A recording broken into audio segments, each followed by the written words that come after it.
The biggest immigration mistake people can make in 2026 is, I think, both, no?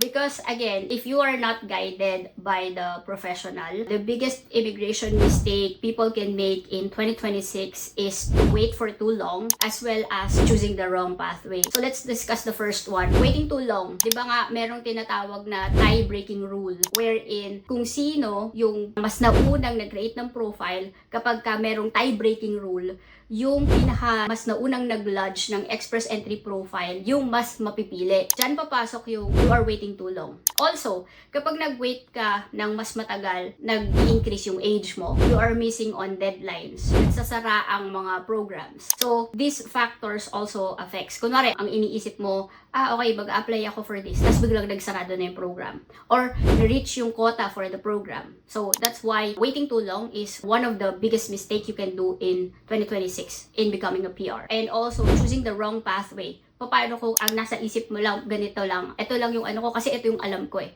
Pero, if you consult a professional, diba, you can learn that, there are so many options out there. And of course, when you give your entire profile, if I see as a licensed professional, yung entirety of your situation and your profile, then of course, I would be able to give you the best immigration plan there is. So, for instance, we can do like plan A, B, C, D, E, right? If this doesn't work, let's go to plan B. If this doesn't work, then let's go to plan C, and so on and so forth.